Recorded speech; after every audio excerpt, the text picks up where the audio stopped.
2. The Perfect Present. Jim's favourite teacher was called Miss Point. Miss Point helped Jim learn lots of different things. She taught him about words and work and earache and emails and ships and shapes. She was never angry when Jim made spelling mistakes, and she played basketball with Jim and his classmates in their morning break. Miss Point was great, and Jim wanted to give her a present, but he had no ideas. Jim went for a walk along the river and then sat down to think.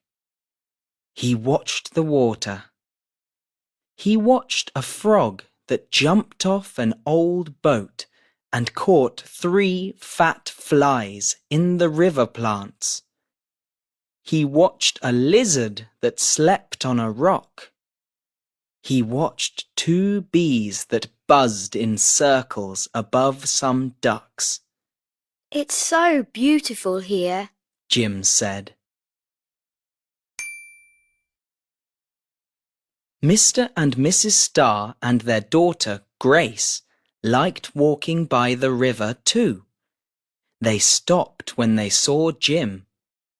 "Hi, Jim. Are you all right?" Mrs. Starr asked. "Hello, Mrs. Starr," Jim answered. "I want to give my teacher a present, but it's difficult. Can you help me choose one?" "We can try," said Grace. "What does your teacher like?" "She likes the internet and trips on the train, and she loves weekends," answered Jim. "But I can't give her those." "No," said Mr. Starr. "you can't. What colour does she like?" "She likes green." Jim said. "She painted our bookcase green. I'd like to give her a green apple tree or the prettiest green parrot in the world, but I can't do that." "No, you can't," said Grace. "Apple trees look nicer when they're growing in a field, and parrots look prettier when they're flying in the forest." "How about a lime or some peas or beans?" asked Mrs. Starr. "They're green." "No," said Jim. "I don't want to give her any of those things." "Then a salad?" asked Grace. "Yes," said Jim. "she likes salad. My aunt grows salad leaves in her garden. I can take her some of those, but that's not enough." "Well, does she like the colour blue?" asked Mr. Starr. "Yes," said Jim. "she painted our classroom door blue. I'd like to give her the beautiful blue sea or 500 blue flowers, but I can't give her those." "No, you can't," said Grace. "The sea looks nicer next to white sand, and blue flowers look more beautiful when they're growing in the green grass." "What about a blue bowl or pen or a blue watch?" asked Mrs. Starr. "No," said Jim. "I don't want to give her any of those things." "How about some blue grapes then?" asked Grace. "Oh, she loves grapes. That's a fantastic idea," Jim said. "And we grow grapes in our garden. I can take her some of those, but that's not enough."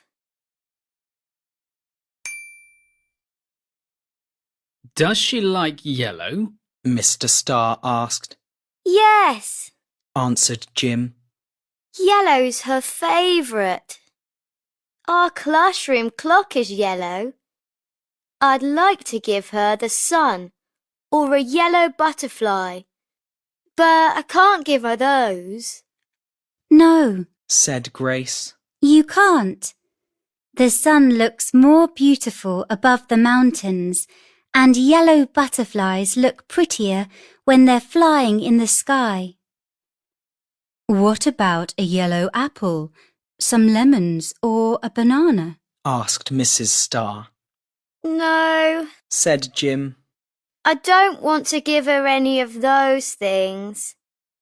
Cheese is yellow. Grace said. Yes, she likes cheese. That's a brilliant idea. We make cheese at home from my favourite cow's milk. Said Jim. I know my teacher loves the internet and train trips and weekends, but she loves picnics too. And green salad leaves, blue grapes, and yellow cheese are great things to take on a picnic. I can give her those. Thank you for helping me choose a perfect present for Miss Point. Jim and the Star family jumped up and walked slowly home. The frog jumped up too and ate another fat fly.